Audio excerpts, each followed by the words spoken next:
Hi, today I am joining the Army. So some amazing people at Go Army reached out to me and they were like, hey Fred, have you ever been interested in flying in a helicopter? And I was just like, yes. So in about 30 minutes, I'm going to be on my way to Fort Rucker, Alabama. I'm really excited because, first of all, I get to fly in a helicopter and I get to step out of my comfort zone and learn about a world that is completely different from mine. I also feel like there are a ton of expectations and misconceptions about what the Army is actually like, so I get to show you guys my experience firsthand, and you guys get to see in real time what it is actually like to live on the aviation base. I'll be staying on base for a couple of days with Go Army, and we are going to see if anyone can be an Army soldier. I already have all my stuff packed up, and I'm going to be bringing my friend Will.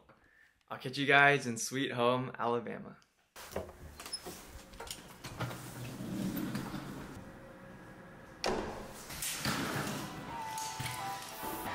But I'm so tired, I'm definitely gonna sleep on the plane. We have a super long day ahead of us, but gotta get going right now.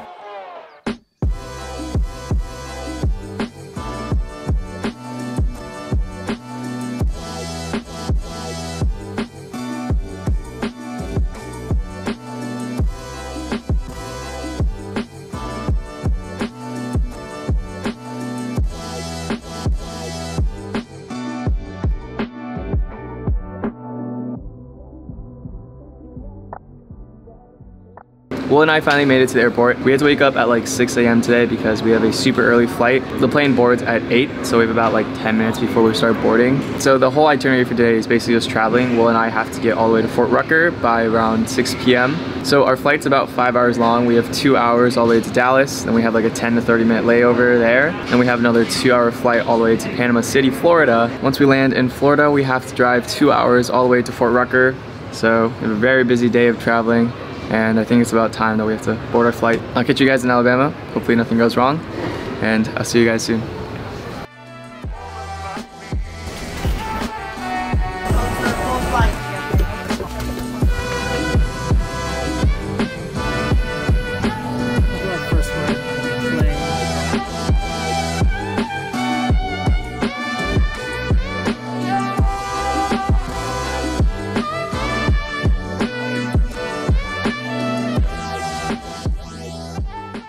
Oh, how do I wish I was on vacation right now. We came to Florida just to go to Alabama. We came all the way to Florida just to go to Alabama. Right now we're looking for our rental. There it is. 222, right there. Oh, okay. It's your first time in Florida? Me too. All right, let's hit the road. Hello?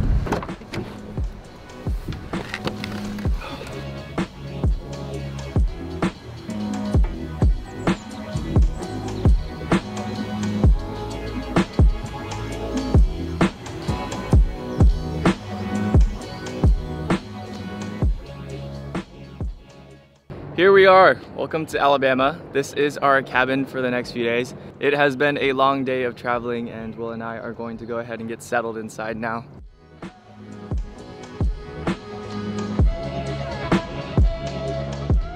I'm gonna get settled down real quick and then I'll give you guys a really quick room tour of our cabin.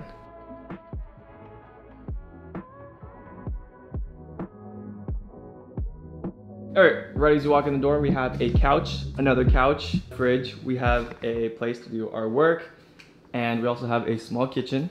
And the best part of this, in my opinion, is the balcony, which is gorgeous. And then moving on to the rooms, that's Will's. This is mine. We have a really nice bathroom, and that's about it.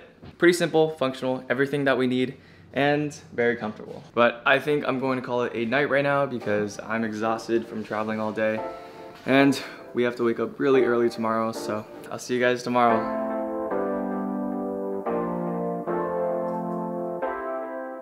Good morning. It is officially the first day with activities in Fort Rucker. I had to wake up super early because we're gonna be meeting with the colonel in about 45 minutes. Right now it's 7 in the morning. Woke up a little bit earlier just to get some of this morning dew taken in. I don't know what the exact plan for today is, but I do know that we might be flying in helicopters, which is honestly so freaking cool to me. In addition to that, we are going to be touring around the whole base and getting an overview of what it's like to live here and see some of the facilities, and I'm also really excited for that because this whole thing is super new to me.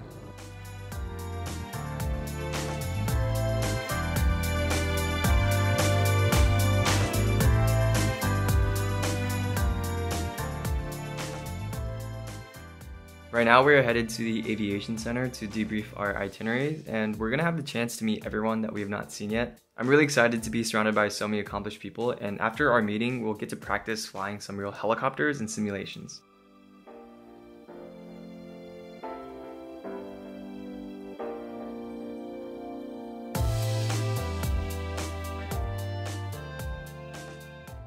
Apache H64 Echo. It's really loud in here because of all the computers.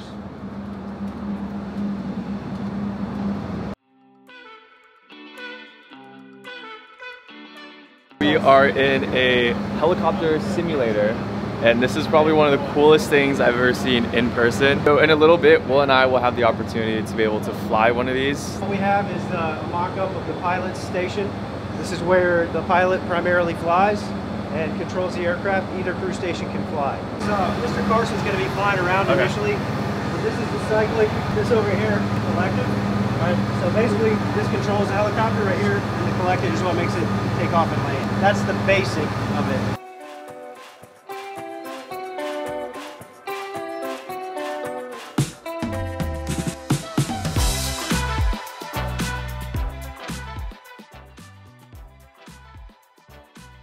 I just finished shooting some missiles and rockets in the Apache helicopter, and now it's time to fly the Black Hawk and Chinook. These helicopters are usually used for recon and more humanitarian purposes.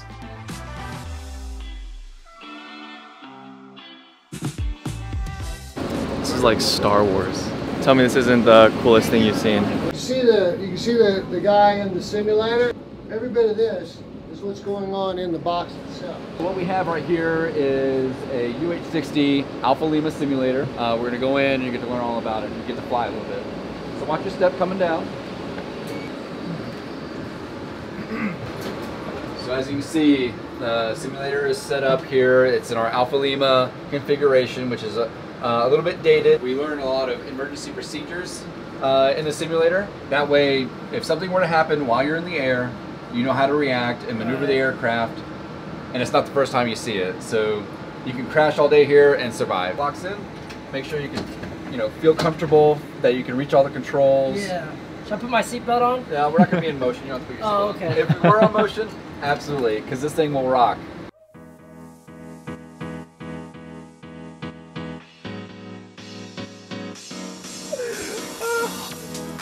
Ready to go. Take two. I put crash override on. Captain said we're so bad that he had to put kill override and crash override for us. So now we can't die and we can't crash. We're gonna do a barrel roll. Alright. You think sign up? Yeah. Alright, ready? 3, 2, 1.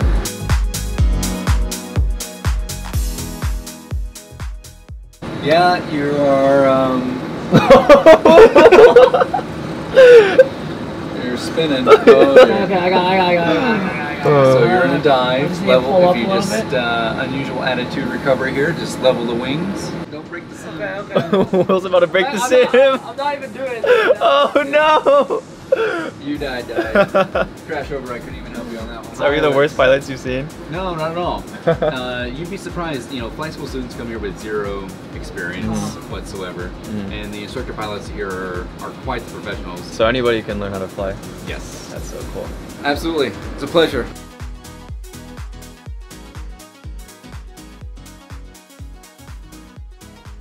We've been flying in simulations for a couple of hours now, and I just got news that it's time for us to fly in a real helicopter.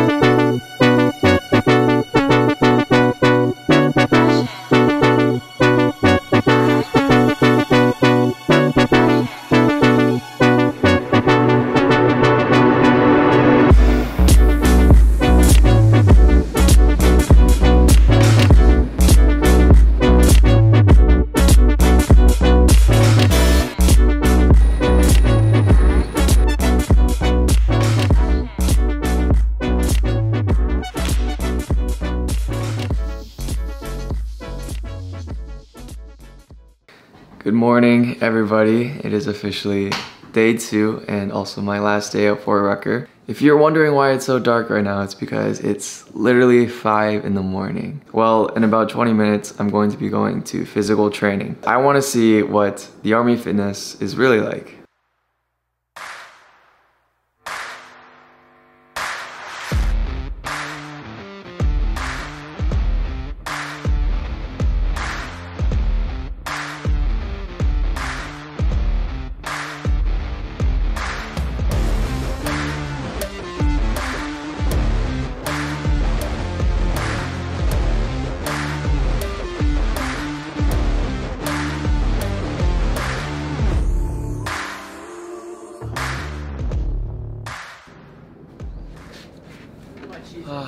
Just got back from the workout and I've not done cardio in so long. The thing for physical training though is I feel like everyone has a misconception that it's super hard, it's super intense. That was not the case at all today. And no one yells at you. Just like having conversations, like they wake up in the morning, they're in like a kind of their group setting. Anyway, now that we're done with the physical training, well, now we're gonna take a shower. I got pretty dirty and then we're gonna get started with the rest of our day. We gotta go, we have to get ready by 8. Yeah. We gotta see the labs and the research.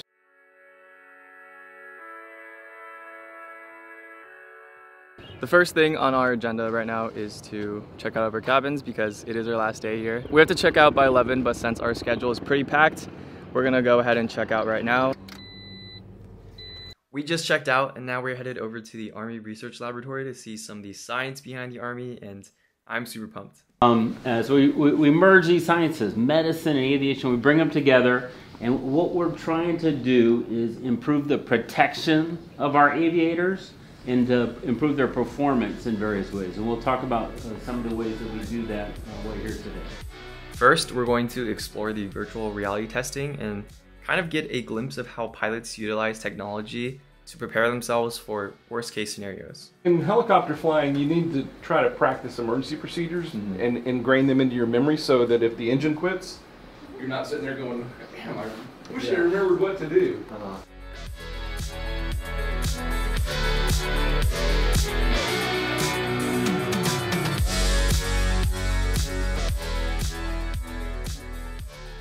Now I'm going to take a real-time pilot test and see how well I work under pressure. They're going to strap me up with sensors to track my sweat levels and my pupil movements. Stick those down there so it looks like science. So we've got 2 electrodes for your fingers. You're going to take your right hand and we're going to put these right here on your right hand. Okay. This is basically a lie detector test. Oh. It measures how much you're sweating. Oh no. Okay, grab a seat in our captain's seat. Thank you. So what you're looking at here is a helicopter equivalent kind of task that we use in the laboratory all the time called the multi-attribute task battery. So you're going to be basically manipulating a control like you would on the sticks that you held the other day. You look hard at work. I think I already crashed the plane if this was real life. I definitely did not pass the pilot test, but that's okay because speaking of tests, we're going to explore how radars and signals are tested. So in ECG we have 2 departments. We have the airworthiness certification and then we have the medical evacuation research environment group. Airworthiness certification is essentially making sure that the patient items like monitors, anything you're going to use on a patient in an aircraft or in an ambulance is going to function in the military environment and in the helicopter. This foam is designed to block frequencies that are electromagnetic, so they're much higher frequencies. They're not going to block the sound of me or you talking, but they are going to block your cell phone signal. They're going to block any Wi-Fi. This reminds me of The Flash, they keep the villains in. Yeah. No, that's exactly the kind of room that you would design. I call it the creepy room. And this is primarily used for testing? This is done for initial testing of the item output, and then we take it to a larger version of this for inputs coming from the aircraft. Now we're headed to the anechoic chamber, which I'm really excited about because I get to see how soldiers test their situational awareness. Yeah, so this is our anechoic chamber. We're able to control the acoustics in here very precisely. We're looking at how well people are able to tell where things are around them. And if you are trying to protect a soldier's hearing, you put in earplugs, all of a sudden you make it tougher for them to know where sounds are coming from and reduce what's called situational awareness. There's no floor, just so that there's no reflective surfaces, and so as the sounds go out, you want them to not come back in to see what's going to optimize their ability to tell where sounds are coming from. And so that's the idea behind the things that we're doing in this room specifically. Okay, what we'll do today, we'll demonstrate the goggles from the very beginning to what we are now. Okay. After thanking everyone for their time, we wrapped everything up and went to the Army Aviation Museum. Reflecting on my trip, this was definitely the coolest thing that I have ever done in my life. I learned so many things about what goes on into aviation training and how we prepare our troops firsthand. I also learned that the Army has so many different opportunities and careers for diverse talents. I feel like we're always fed this certain image of the Army, but not everything that we hear about it is true. At the end of the day, the Army is for the people, and their mission is to serve. My name is Sergeant First Class Catherine Azarmindi. And what is your favorite part about the Army? My favorite part about the Army is actually what I do. I'm a flight medic here at the School of Army Aviation Medicine. I teach flight medics, and just seeing them go through the whole process and actually learn and grow, that to me is my favorite part of the Army. It's just in general seeing your soldiers advance in their skills and then get confidence in their own abilities. I really love that. There really is something for anyone in the Army. To learn more about the over 200 jobs available, visit goarmy.com.